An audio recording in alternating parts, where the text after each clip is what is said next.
नमस्कार, news and competition क्रगर channel में आपका स्वागत है। देखते हैं आज की महत्वपूर्ण खबर है।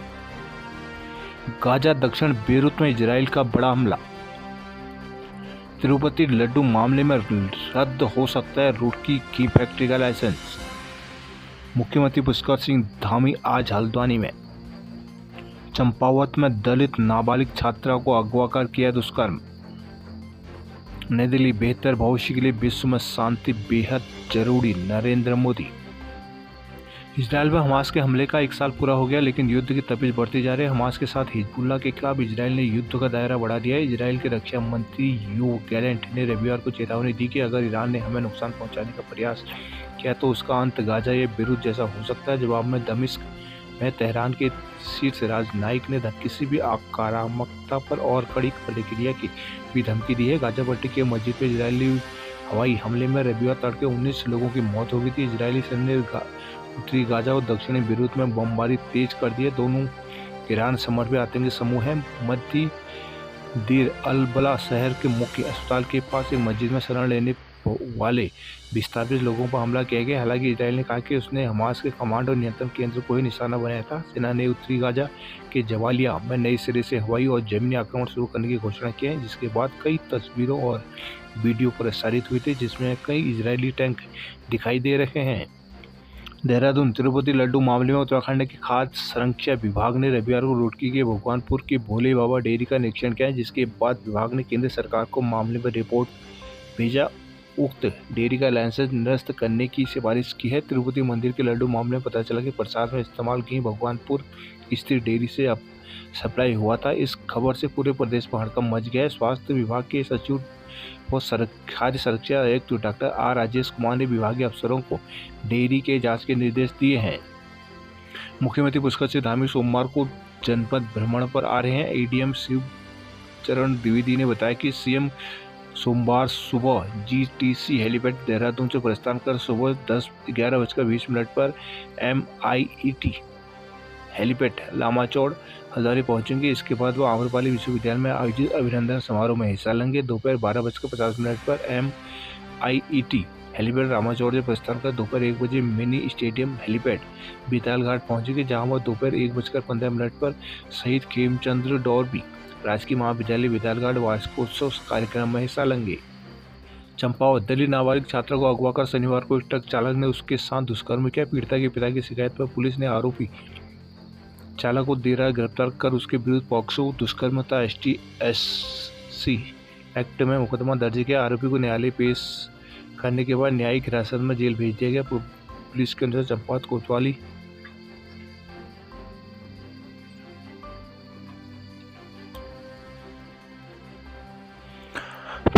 अनुसार चंपावत कोतवाली क्षेत्र निवासी एक व्यक्ति ने शनिवार शाम पुलिस को सूचना दी कि उनकी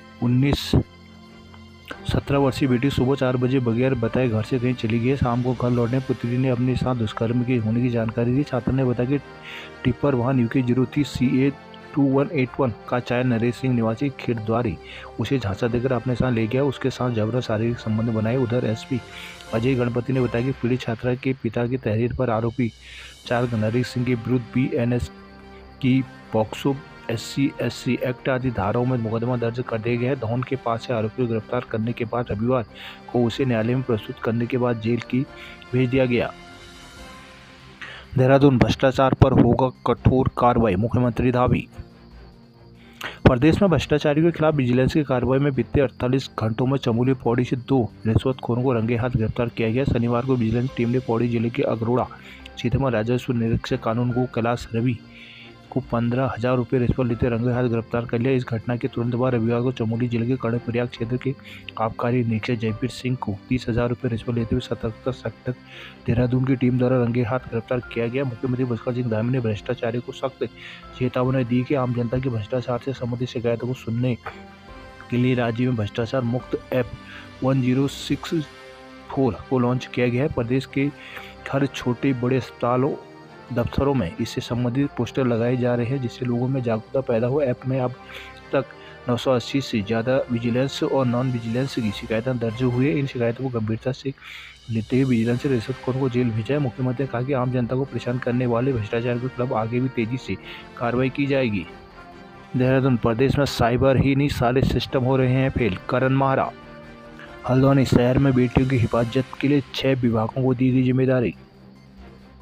शहर में महिला एवं बाल विकास विभाग की ओर से बेटी पढ़ाओ बेटी बचाओ अभियान के तहत बालिकाओं के असुरक्षित स्थानों के चिन्हीकरण को लेकर आयोजित कार्यशालाओं में छात्रों को पीड़ा सुनने के बाद प्रशासन ने छात्रों की सुरक्षा को लेकर एसओपी मानक संचालन प्रक्रिया जारी की, जिसकी कड़ाई से पालन करने को पुलिस प्रशासन, शिक्षा विभाग, परिवहन, उरेडा समेत नगर निगम के अफसरों को जिम्मेदारी सौंपी गई है। ये अफसर नियमित रूप से चेकिंग करने के साथ ही इसकी रिपोर्ट उच्च अधिकारी को देंगे। अपर निर्देशक ने बताया कि बीते शुक्रवार को डीएम ने एसओपी की समीक्षा की, जिसके बाद उसे लागू कर दिया गया। रविवार को आईटीआई निदेशालय में पत्रकारों से वार्ता करते हुए महिला सुरक्षा को लेकर बनाई गई कमेटी की नोडल अधिकारी अपर निर्देशक सेवा योजना एवं प्रशिक्षण ऋचा सिंह ने बताया कि शहर में महिलाओं की सुरक्षा को लेकर चिन्हित किए गए असुरक्षित स्थानों पर पुलिस के अलावा अन्य विभाग भी नियमित चेकिंग करेंगे। पिछले दिन कार्यशाला में छात्रों से चर्चा के आधार पर ऐसे स्थान चिन्हित किए गए थे जहां बेटियों के साथ अभद्रता, छेड़खानी जैसी घटनाएं या तो सामने आई हैं या ऐसी घटनाओं को आशंका बनी रहती है। बताया कि बीते 1 माह के दौरान स्कूली छात्रों से हुई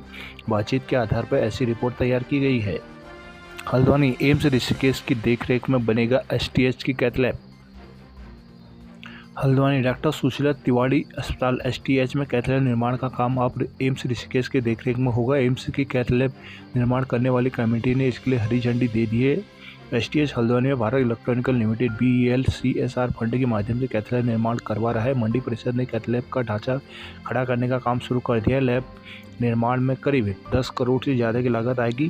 कुमाऊं के सरकारी अस्पताल में यह पहली कैथ लैब होगी। उधर राजकीय मेडिकल प्रबंधन ने हाईटेक कैथ लैब के निर्माण को लेकर ऋषिकेश एम्स के डायरेक्टर को पत्र लिखा है, जिसमें उनसे एसटीएच में एम्स के स्तर की कैथ लैब निर्माण की मदद मांगी है। एम्स के डायरेक्टर ने एम्स में कैथ लैब निर्माण करने वाली कमेटी को राजकीय मेडिकल कॉलेज प्रबंधन के प्रस्ताव को सौंपी, जिसे हरी झंडी मिल गई है। कमेटी अब कैथ लैब के लिए खरीदी जाने वाली आधुनिक मशीनें और ढांचा निर्माण की मॉनिटरिंग करेगी, ताकि कैथ लैब के भीतर हृदय संबंधी सभी प्रकार के रोगों का इलाज हो सकेगा। लैब बनने के बाद कुमाऊं में हृदय रोगियों के निजी अस्पताल पर निर्भरता नहीं रहना पड़ेगा। कैथ लैब निर्माण के से जुड़े विशेषज्ञों का कहना है कि करीब 9 माह से कैथ लैब पूरी तरह से बनकर तैयार हो जाएगा, जिसके बाद कुमाऊं भर के हृदय रोगियों का यहाँ पर आसानी से इलाज हो सकेगा।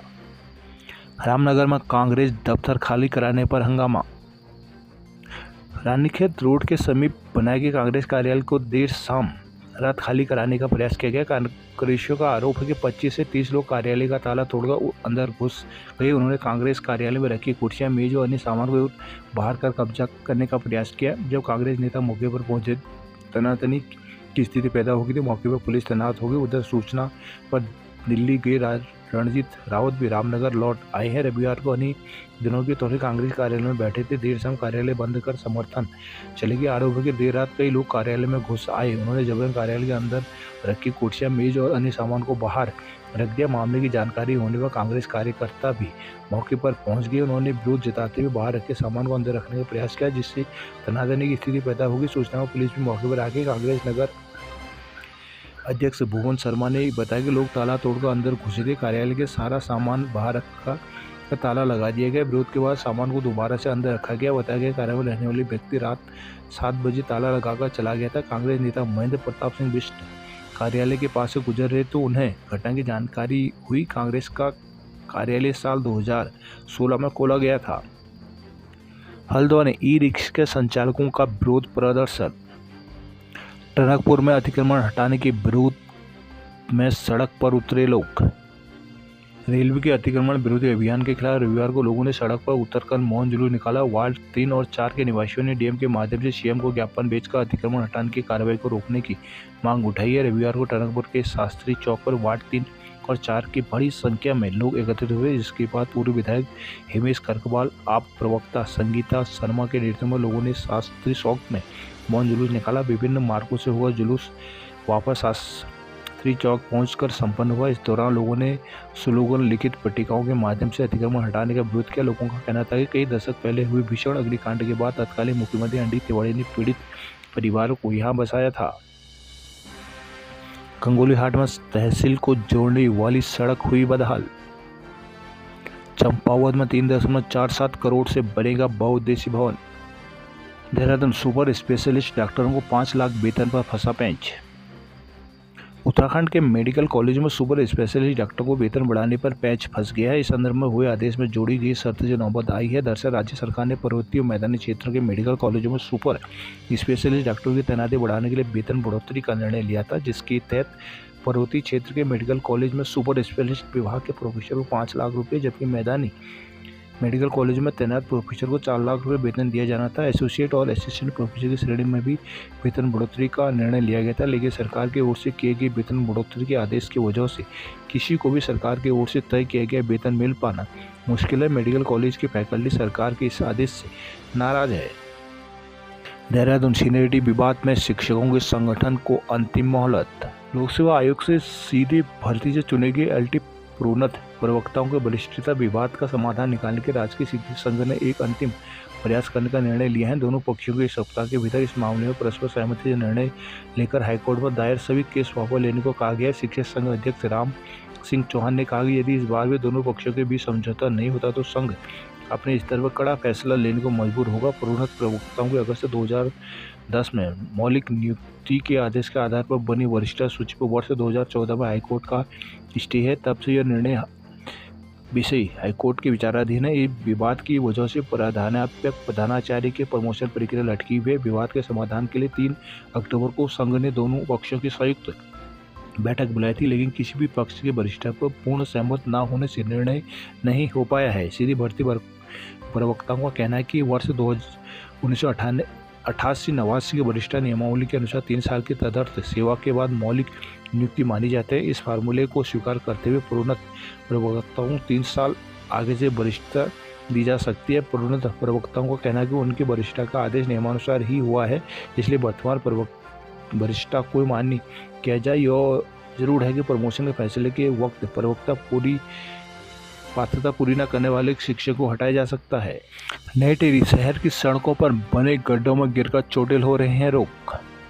नई टिहरी जिला मुख्यालय नई टिहरी नगर की सड़कों में गड्ढे ही गड्ढे हो गए हैं। ये गड्ढे आम लोगों के जी का जंजाल बने हुए हैं। गड्ढों के कारण बाइक सवार, पैदल चलने वाले लोग गिरकर चोटिल भी हो रहे हैं। कई बार सड़कों के ठीक करने की मांग कर चुके हैं। सीएम ने भी सड़कों के ठीक करने का आदेश जारी किया है। बावजूद इसके नगर पालिका गड्ढे के भरान के लिए अभी एस्टीमेट ही बनवा रहा है, जिससे आम लोगों में रोष है। बरसात के बाद सड़कों की हालत सुधारने को सीएम धामी ने 15 अक्टूबर तक हर हाल में कार्रवाई करने के विभागों को निर्देश जारी किए थे, जिसका प्रभाव अभी तक नगर पालिका नई टिहरी की अंदरूनी सड़कों पर कहीं भी नहीं दिखा गया। बीते कई महीनों से नई टिहरी से कन्वेंट स्कूल जाने वाली सड़क, मोलधार में सेंट एंथोनी स्कूल से नगर पालिका को की जाने वाली सड़क, हनुमान चौक से बीचों बीच केबी होते हुए जिला अस्पताल जाने वाली सड़क और जीआईसी डूंगीधार को जोन जाने वाली सड़कों में बड़े बड़े गड्ढे बने हुए। गड्ढे से बचने के लिए वाहन चालकों को कई बार गिरने के साथ अन्य वाहनों से टकराने का भी खतरा उठाना पड़ता है।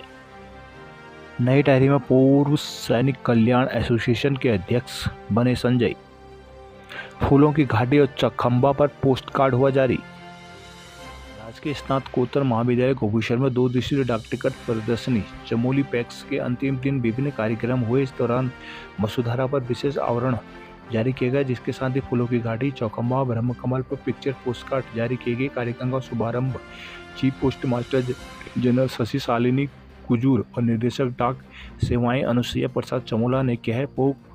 चीफ पोस्ट मास्टर जनरल ने डाक विभाग की योजनाओं की जानकारी भी दी है। इस दौरान हुई पेंटिंग प्रतियोगिता में विभिन्न स्कूलों के छात्र छात्राओं ने प्रतिभा किया। विजेताओं को प्रस्तुत किया गया। कार्यक्रम में फिटेलिस्ट अभय मिश्रा, महाविद्यालय की प्राचार्य रचना नौटियाल, सहायक post master general Harendra Singh Negi, अधीक्षक डाकघर चमोली टीएस गुसाई, सहायक अधीक्षक विनय कुमार पंत आदि मौजूद रहे। हरिद्वार में हेड स्पीच देने पर पुलिस ने किए 4 मुकदमे।